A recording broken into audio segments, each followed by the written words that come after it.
Yesus saja menyuruh murid-murid mengajarkan, bahkan membaptis murid-murid dari para rasul untuk mempercayai tentang Tritunggal. Jadi esensi dari Tritunggal sumbernya adalah dari Alkitab.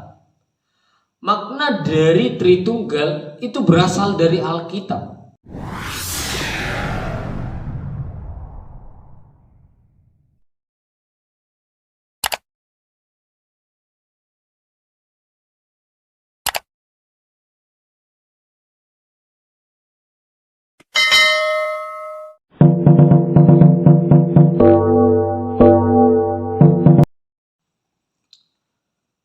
Shalom, salam damai sejahtera buat kita semua. Tuhan Yesus memberkati. Kembali lagi dengan kami channel Bukit Moria Ministry dalam program Belajar Alkitab. Hari ini kita masuk di dalam belajar Alkitab tentang doktrin Kristologi pada masuk bab yang ketiga. Bab yang ketiga ini kita akan mempelajari tentang posisi Yesus di dalam Tritunggal. Ya, sekali lagi posisi Yesus Kristus di dalam Tritunggal.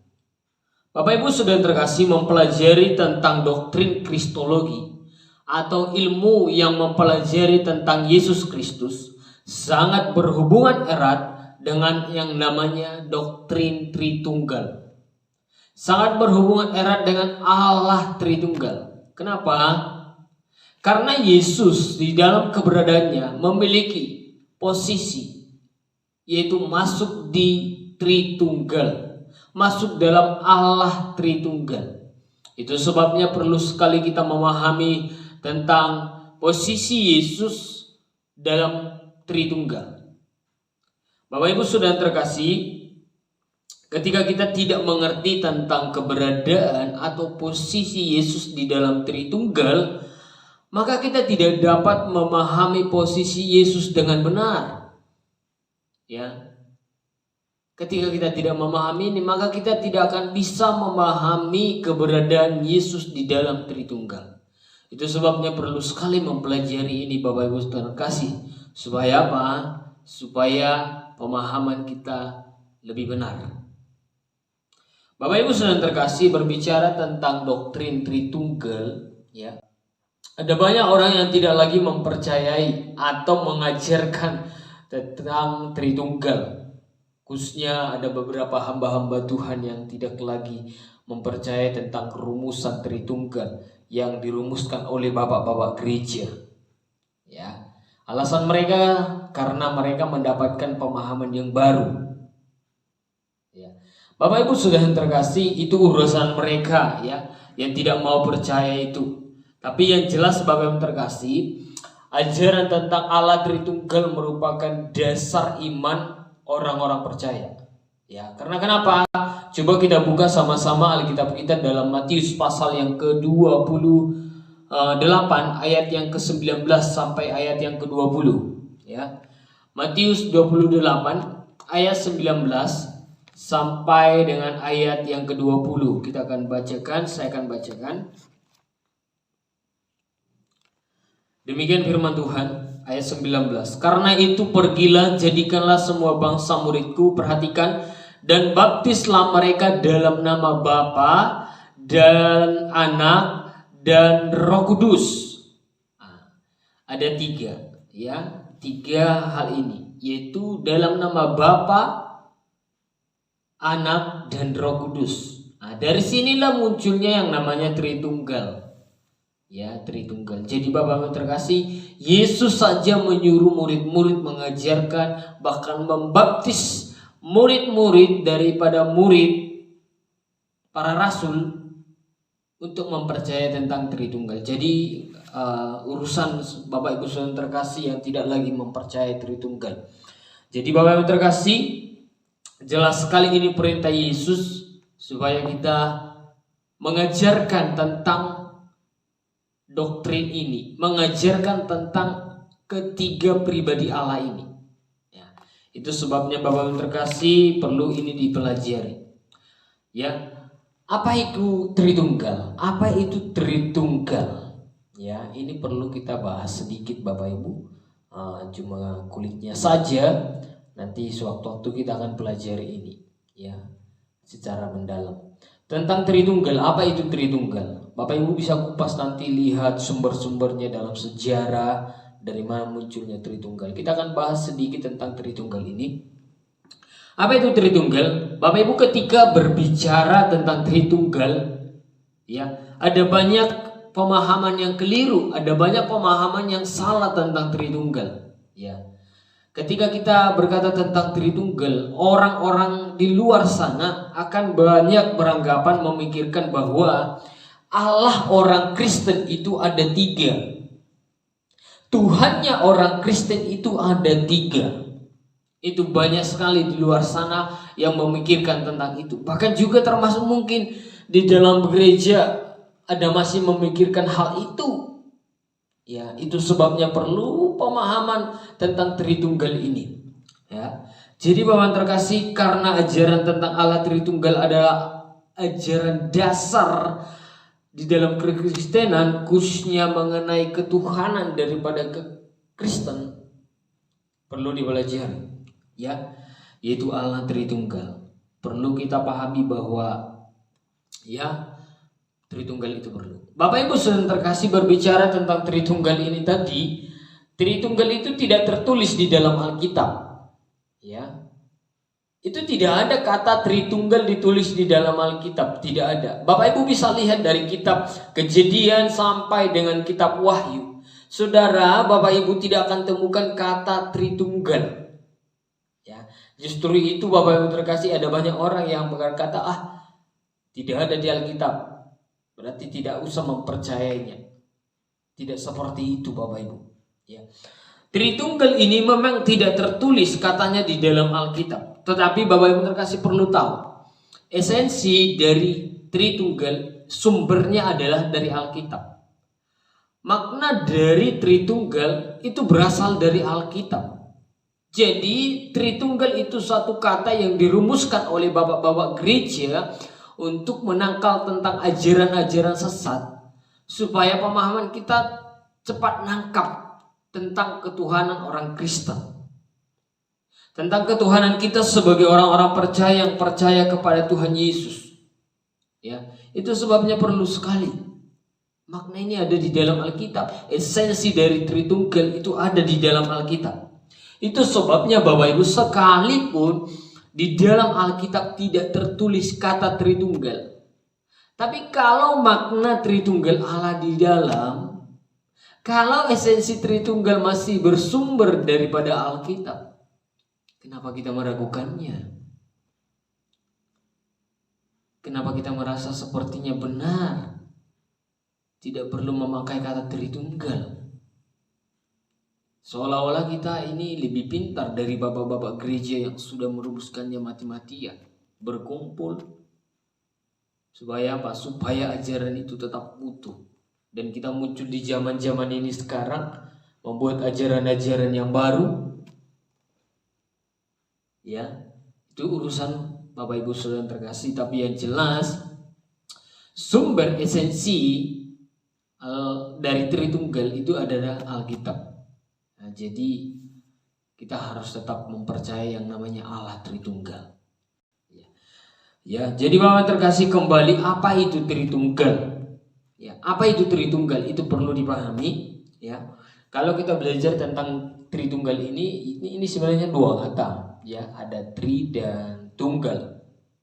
Tri itu ya kita perlu tahu bahwa Tri itu ya 3, Tunggal itu 1. Ya, jadi berbicara tentang Tri itu adalah berbicara tentang penyataan diri Allah. Ya, Tri itu menyatakan tentang penyataan diri Allah. Ya, menyatakan diri Allah. Ada 3 Tri. Ya. Sedangkan Tunggal itu berbicara tentang keesaan, keberadaan Allah. Jadi kita bisa sederhanakan bahwa Tritunggal itu artinya Allah yang esa menyatakan dirinya dalam 3 pribadi. Alkitab menuliskan hanya 3 pribadi, yaitu Bapa, Anak, dan Roh Kudus. Ya, Ya. Kalau 4 menyatakan diri keempat mungkin beda lagi ceritanya. Ya, tapi ini jelas Tritunggal. Tiga. Ya, tunggal satu. Jadi Bapak Ibu yang terkasih, artinya Tritunggal, keesaan keberadaan Allah terungkap di dalam Alkitab. Dalam kenyataannya bahwa Allah yang kita sembah itu satu, Esa. Ya, Esa. Jadi orang Kristen tidak pernah menyembah yang namanya 3 Tuhan, cuma satu. Sedangkan penyataannya, kejamakannya itu 3 tadi, itu keberadaannya yang terungkap bahwa dia menyatakan dirinya dalam 3 pribadi.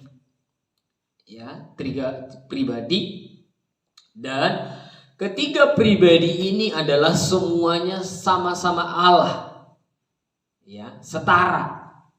Jadi Bapak Ibu terkasih, yaitu Allah Bapa, Allah Anak, Allah Roh Kudus. Ketiga ini tidak bisa lagi dipisah-pisahkan. Dia tetap utuh di satu, jadi satu, utuh satu. Tidak bisa dipisah. Ya, dalam keberadaannya satu, tapi dia menyatakan 3 pribadi. Keluar dari satu, itu menyatakan dirinya 3 pribadi. Ya. Jadi ketiga pribadi ini bekerja sama. Ya, jadi Bapak Ibu terkasih, itu sebabnya perlu memahami posisi Yesus di dalam Tritunggal. Karena kenapa? Sekali lagi Yesus masuk di dalam Tritunggal. Bapak Ibu Saudara terkasih, Allah bukanlah Allah yang maha kuasa jika otak kita mampu memahami Allah secara utuh. Ya. Sekali lagi bahwa Allah bukanlah Allah yang maha kuasa jika mampu dipahami dengan otak manusia yang terbatas. Jadi berbicara tentang Allahnya orang Kristen itu adalah Allah yang sebenarnya tidak bisa dilogiskan, dipikirkan. Karena kenapa? Memang Allah itu tidak bisa, otak manusia ini mengukur tentang Allah, menjelaskan secara detail tentang Allah, gak bisa. Namanya Allah. Bahkan saudara terkasih, Allah bukanlah Allah yang maha kuasa jika dia tidak mampu menyatakan dirinya sebagai Allah yang Tritunggal. Jadi Allah itu punya kuasa untuk menyatakan dirinya ke beberapa pribadi. Ya. Jadi Allah orang Kristen menyatakan dirinya ke 3 pribadi. Bukan berarti Allahnya orang Kristen 3. Tidak. Allahnya cuma satu. Tapi dalam keesaannya, kesatuannya itu menyatakan 3 pribadi. Mengeluarkan 3 pribadi. Ya.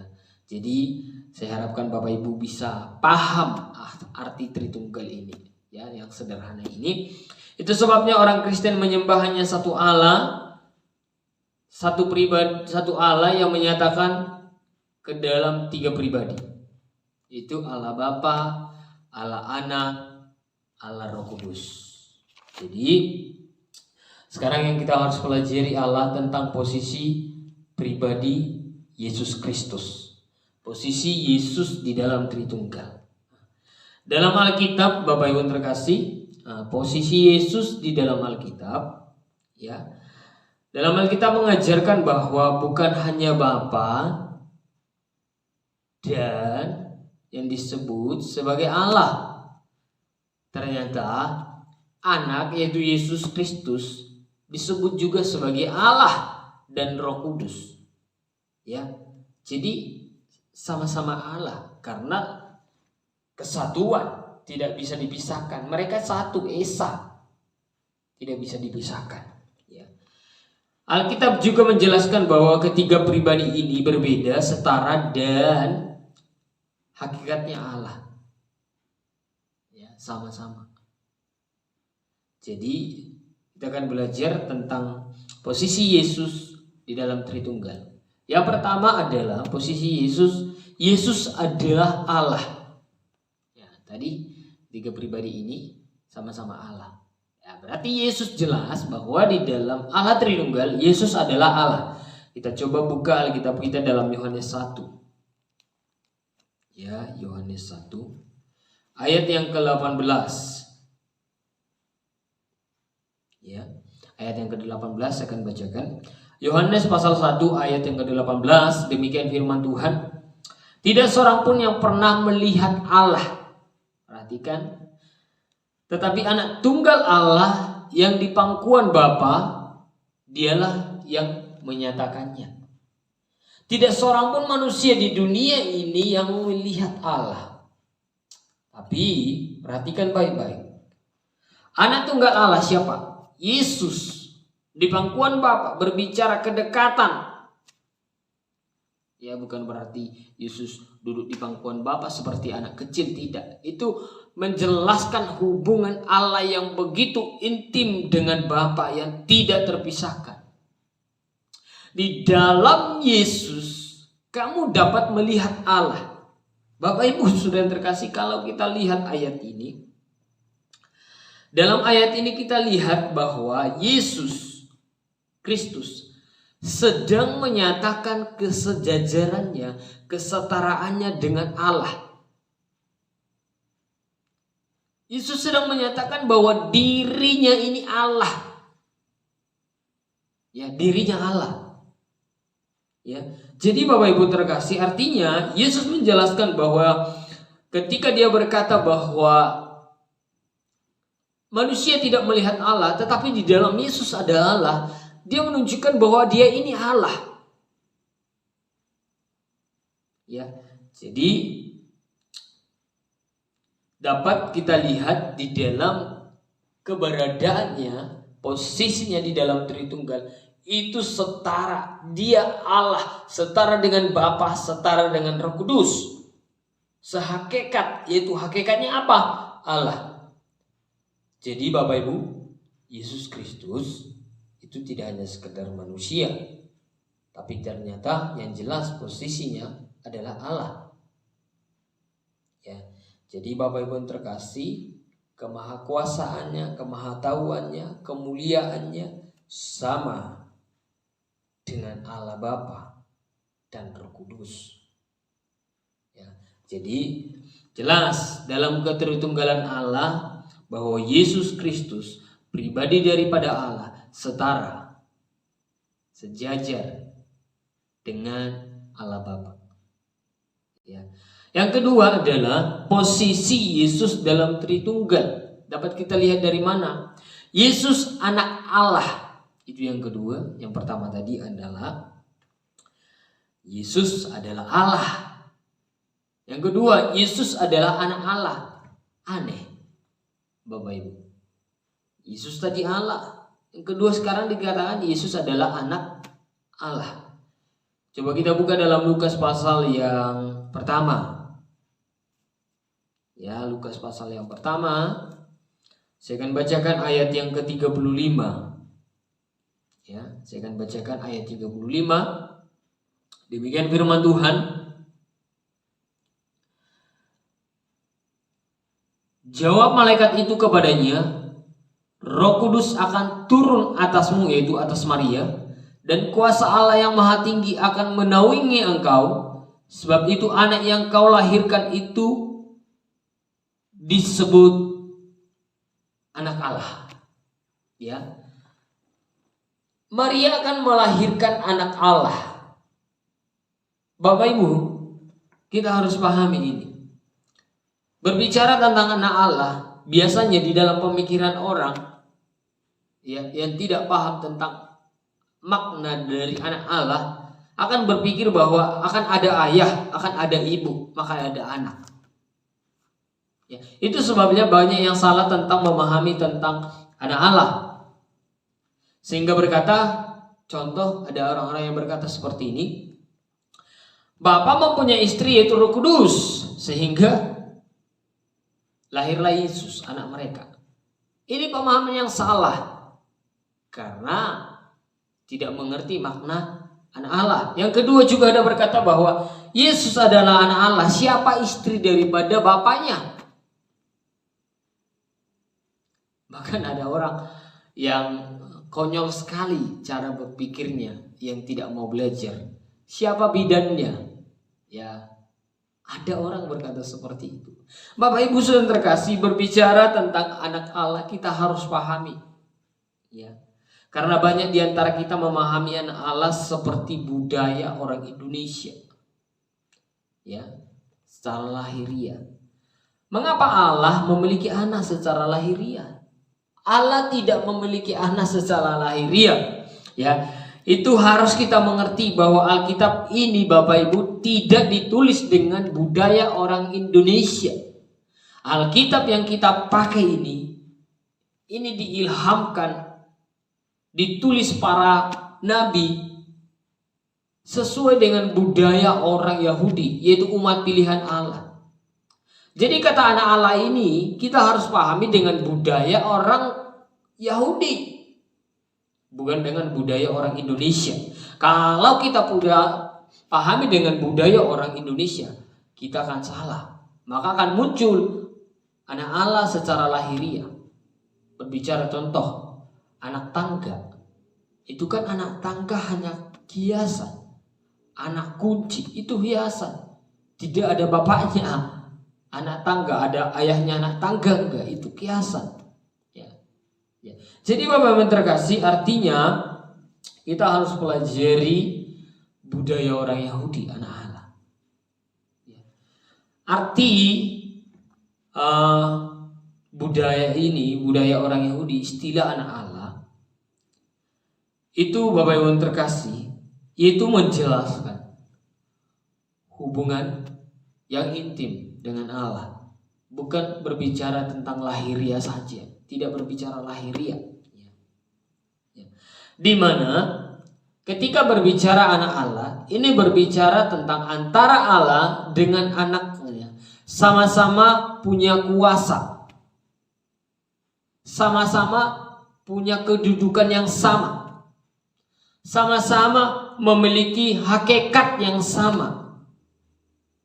Ya, sama, anak tunggal. Ya. Jadi segala kuasa itu yang ada di dalam Bapa itu juga ada di dalam anaknya yang tunggal ini. Jadi penjelasannya, kuasa dari Allah itu juga ada di dalam Yesus. Ya. Kemuliaan di dalam Allah itu di dalam Yesus ada. Makanya saya bilang tadi bahwa di yang pertama, Yesus ada Allah. Manusia tidak seorang pun melihat Allah, tetapi di dalam Yesus ada Allah. Dapat kita lihat. Ya. Itu sebabnya istilah anak Allah bagi orang Yahudi, budaya Yahudi adalah sedang menyatakan derajat Allah. Ya, sama dengan anaknya. Coba kita lihat Yohanes 5. Yohanes 5, saya akan bacakan ya. Yohanes 5 ayat 17 sampai 18. Saya akan bacakan Yohanes 5 ayat yang ke-17. Perhatikan baik-baik Alkitab kita, Yohanes pasal yang ke-5 ayat yang ke-17. Tetapi ia berkata kepada mereka, perhatikan baik-baik, Bapakku bekerja sampai sekarang, maka aku pun bekerja. Ya. Ayat 18. Sebab itu orang-orang Yahudi lebih berusaha lagi untuk membunuhnya, bukan saja karena ia menyediakan hari Sabat, tetapi juga karena ia mengatakan bahwa Allah adalah Bapanya sendiri, dan dengan demikian menyamakan dirinya dengan Allah. Ketika berbicara tentang Allah adalah Bapanya sendiri, dia sedang menyamakan dengan posisinya dengan Allah. Nah, jadi menurut orang Yahudi, budaya Yahudi, jadi ketika berbicara tentang Allah sebagai Bapanya, menurut pandangan Yahudi itu dia sedang menyamakan dengan Allah. Nah, Yesus mengakui bahwa dia sedang sama dengan Allah. Ya, jadi berbicara tentang anak Allah dapat kita lihat posisi Yesus di Tritunggal itu adalah setara. Ya, punya kuasa, kemuliaan, keagungan, kemahatauan yang ada di dalam Bapa itu juga ada di dalam Yesus. Jadi itu Bapak Ibu terkasih. Bahkan kalau kita lihat tulisan para rasul, khususnya Rasul Paulus sering membuat gelar yaitu Yesus Tuhan. Dia mengakui Yesus Tuhan. Artinya apa? Posisinya setara dengan Allah. Ya. Jadi apa yang dapat kita simpulkan dari pelajaran bab 3 ini? Bapak Ibu, percayalah Tritunggal itu, sekalipun tidak tertulis dalam Alkitab, esensinya ada di dalam Alkitab. Ya. Posisi Yesus ada di dalam Tritunggal. Ya, Yesus mengajarkan supaya murid-murid menyampaikan ketiga pribadi ini. Ya, Tritunggal itu apa? Satu, hakikat Allah di dalam dirinya terdapat 3 pribadi. Ya, ada 3 pribadi yang tidak bisa dipisahkan tapi bisa dibedakan. Ini tidak akan pernah terpisah yang kedua ini. Ya. Jadi, Bapak Ibu terkasih, Yesus dalam posisinya dengan Allah Bapa dan Roh Kudus itu setara. Ya. Kenapa dikatakan Yesus, terkadang Yesus berkata seperti ini? Bapakku lebih besar daripada aku. Ini sedang menunjukkan tentang kerendahan hati daripada Yesus sebagai pribadi yang diutus oleh Bapa. Sebagai manusia. Ya jelas sebagai manusia dalam pribadinya ada insani dan juga manusiawi. Dalam kemanusiaannya dia mengakui bahwa dia diutus Allah sebagai penyelamat. Makanya dia katakan, Bapakku lebih besar daripada aku. Karena dia menyadari dia utusan untuk menyelamatkan. Yaitu tugasnya menyelamatkan manusia dari dosa. Yesus yang bisa melakukan itu. Ya, jadi Bapak yang terkasih, kesimpulannya adalah posisi Yesus dalam Tritunggal itu setara. Ya, jadi bab 3 ini demikian. Tuhan Yesus memberkati kita semua. Saya rindu kita semakin paham, semakin mengerti posisi Yesus di dalam Tritunggal. Terima kasih. Tuhan Yesus memberkati kita semua.